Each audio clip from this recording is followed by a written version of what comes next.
स्वागत है आपका द न्यूज पर। मैं हूं आपके साथ Shipra Saini. Uniform civil code पर प्रधानमंत्री मोदी के बयान के बाद अब विपक्ष में खलबली मच गई है। एआईएमआईएम के चीफ असदुद्दीन ओवैसी से लेकर कांग्रेस पार्टी के नेता और मुस्लिम पर्सनल लॉ बोर्ड के सदस्य भी भड़के हुए हैं। उनकी बौखलाहट उनके बयानों में साफ तौर पर दिखाई दे रही है।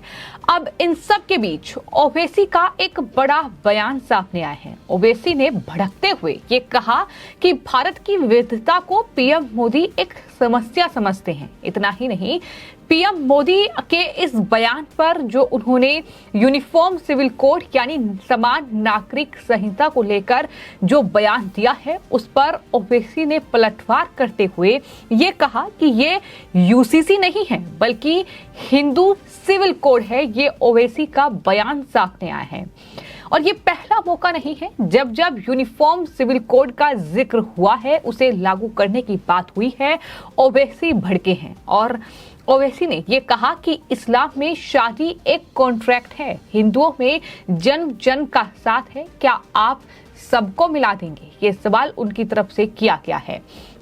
तो देश में यूनिफॉर्म सिविल कोड को लेकर लगातार चर्चा चल रही है, जहां एक तरफ उत्तराखंड देश का पहला ऐसा राज्य बनने जा रहा है जहां पर यूनिफॉर्म सिविल कोड को लागू करने की तैयारी जो है वहां की सरकार ने कर ली है। तो दूसरी तरफ 2024 लोकसभा चुनाव से पहले देश में भी यूनिफॉर्म सिविल कोड लागू किया जाएगा, इसको लेकर भी लगातार चर्चाएं चल रही थी। और इन सब के बीच अब प्रधानमंत्री नरेंद्र मोदी ने ये संकेत दे दिए हैं कि जल्द ही यूनिफॉर्म सिविल कोड आ सकता है। उन्होंने भोपाल में ये कहा कि एक घर में दो कानून कैसे, ये साफ तौर पर इशारा यही था कि यूसीसी को लेकर जिस तरीके से विपक्ष लगातार बयानबाजी कर रहा है, उसको लेकर प्रधानमंत्री ने कहा कि लोगों को जो है विपक्षी दल भड़का रहे हैं। लेकिन यूनिफॉर्म सिविल कोड को लेकर जो प्रधानमंत्री नरेंद्र मोदी ने बयान दिया, उसके बाद असदुद्दीन ओवैसी की बौखलाहट, उनके कहीं ना कहीं घबराहट जो थी वो उनके बयान में देखने को मिली। ओवैसी ने अनुच्छेद 29 का हवाला देते हुए ये कहा कि प्रधानमंत्री को ये समझने की जरूरत है कि अनुच्छेद 29 एक मौलिक अधिकार है। उन्होंने कहा कि मुझे लगता है कि प्रधानमंत्री को ये समझ में नहीं आया। संविधान में धर्मनिरपेक्षता की बात है, इस्लाम में शादी एक कॉन्ट्रैक्ट है, लेकिन हिंदुओं में जन्म जन्म का साथ है, क्या आप सबको मिला देंगे? भारत की विविधता को वो एक समस्या समझते हैं। इस तरीके से प्रधानमंत्री पर हमला जो है वो ओवैसी की ओर से बोला गया। तो ओवैसी की बौखलाहट सामने आएगी, ये पहले से ही इस बात का अंदेशा था। लेकिन हैरानी तब होती है जब एक तरफ आम आदमी पार्टी के राष्ट्रीय संयोजक अरविंद केजरीवाल देश में यूनिफॉर्म सिविल कोड को लागू केंद्र सरकार करे, इसकी वकालत करते हैं। गुजरात विधानसभा चुनाव के दौरान अरविंद केजरीवाल ने ये तमाम बातें कही थी और कहा था कि बीजेपी की नीयत में खोट है, उन्हें यूनिफॉर्म सिविल कोड लागू करना चाहिए। लेकिन आज जब प्रधानमंत्री ने ये कहा कि यूनिफॉर्म सिविल कोड को लेकर लोगों के बीच में भ्रम विपक्षी पार्टियां फैला रही हैं, उन्होंने ये साफ तौर पर कहा कि एक घर में दो कानून कैसे, तो एक घर में एक ही कानून होगा, यूनिफॉर्म सिविल कोड। इस पर अब आम आदमी पार्टी के ही नेता संजय सिंह से जब सवाल किया गया तो संजय सिंह ने यह कहा कि मोदी जी ने कोई ड्राफ्ट यूसीसी का देश के सामने नहीं रखा है। उन्होंने सिख, जैन, आदिवासियों और 371 के कानून पर यूसीसी में क्या होगा, ये तमाम सवाल जो हैं वो संजय सिंह की ओर से उठाए गए हैं।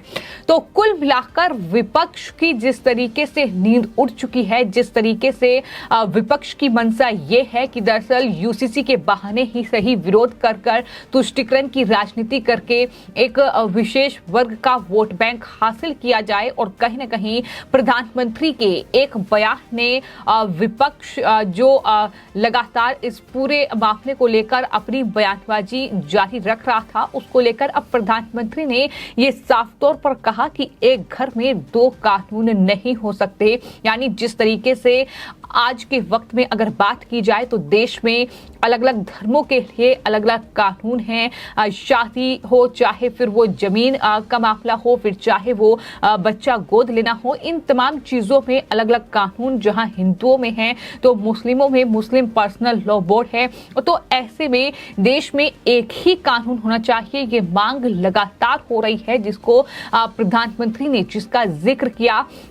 तमाम लोगों के बयान जो हैं इस पूरे मामले को लेकर सामने आए हैं। वहीं जो all India Muslim personal law board के कार्यकारी अध्यक्ष हैं आरिफ मसूद, जो कि कांग्रेस पार्टी के नेता हैं, उन्होंने प्रधानमंत्री को नसीहत दे दी कि प्रधानमंत्री को ये याद रखना चाहिए कि उन्हें डॉक्टर बाबा साहेब अम्बेडकर द्वारा तैयार किए गए संविधान की शपथ ली है। देश के सभी वर्गों को संविधान पर भरोसा है और वो इसे बदलने नहीं देंगे। ये यूसीसी पर तमाम नेताओं की प्रतिक्रियाएं हैं जो सामने आ रही है। जैसा कि उम्मीद थी कि जो तमाम विपक्षी दल हैं वो ये सुनकर भड़केंगे और कहीं ना कहीं यही तमाम चीजें देखने को मिल रही हैं। पीएम ने कहा कि समान नागरिक संहिता के नाम पर लोगों को भड़काया जा रहा है, लेकिन जैसे ही पीएम के मुंह से इन तमाम विपक्षी दलों ने ये बात सुनी, वैसे ही इनकी कहीं ना कहीं बौखलाहट और कहीं ना कहीं इनकी घबराहट जो है तमाम विपक्षी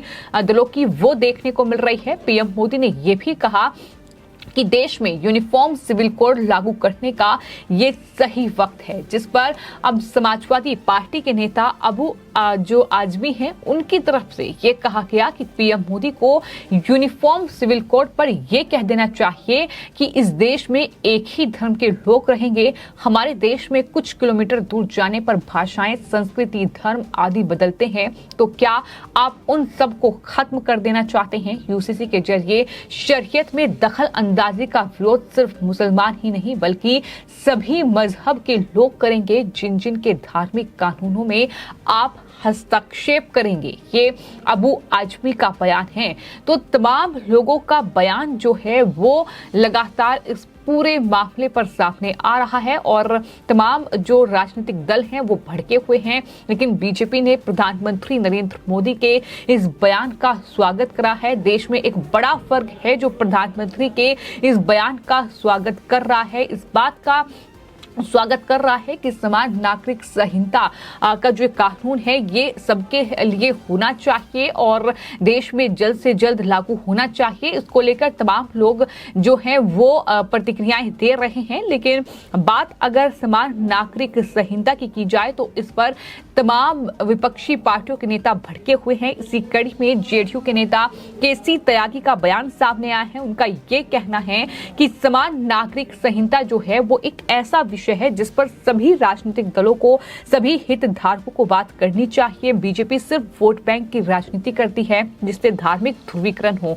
तो इस तरीके से धार्मिक ध्रुवीकरण का जो आरोप है वो अब बीजेपी पर मर दिया गया है, लेकिन हम बात यूनिफॉर्म सिविल कोड की कर रहे हैं, समान नागरिक संहिता की कर रहे हैं। तो ये जानना भी जरूरी है कि समान नागरिक संहिता आखिर है क्या। आपको ये बता दें कि यूसीसी की विचारधारा एक देश एक कानून एक विधान पर आधारित है और संविधान के अनुच्छेद 44 के भाग 4 में यूनिफॉर्म सिविल कोड शब्द का जिक्र है, जिसमें कहा गया है कि भारत में हर नागरिक के लिए एक समान नागरिक संहिता को लागू करने का प्रयास होना चाहिए। संविधान निर्माता डॉक्टर भीमराव अंबेडकर ने संविधान को बनाते समय ये कहा था कि यूनिफॉर्म सिविल कोड जरूरी है, लेकिन आज ये विपक्षी दल ये कह रहे हैं कि बाबा भीमराव अंबेडकर के संविधान की शपथ पीएम मोदी ने ली है, उसे पढ़ना चाहिए क्योंकि उन्होंने ये कहा था कि सभी धर्मों का सम्मान होगा, लेकिन यूनिफॉर्म सिविल कोड का जिक्र उसमें है।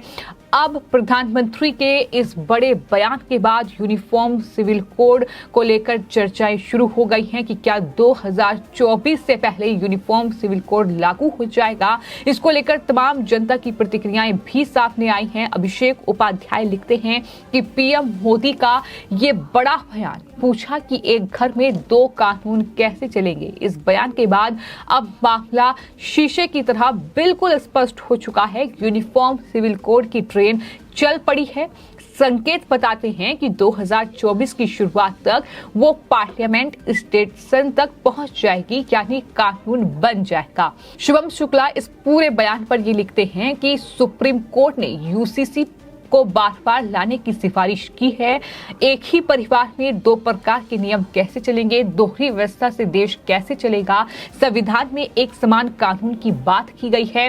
कुछ लोग यूनिफॉर्म सिविल कोड के नाम पर मुस्लिम भाई बहनों को भड़का रहे हैं। तो क्या अब मान लिया जाए कि सरकार बहुत जल्द यूनिफॉर्म सिविल कोड लाने वाली है? तो यूनिफॉर्म सिविल कोड को लेकर अब लोगों के जहन में लगातार सवाल बने हुए हैं, क्योंकि बीजेपी के कई नेताओं के बयान इससे पहले यूनिफॉर्म सिविल कोड को लेकर आ चुके हैं कि देश में सभी लोगों के लिए एक ही कानून होना चाहिए, और इसको क्या अब सरकार जल्द ही लागू करेगी? ये बहुत बड़ा सवाल अब बन चुका है।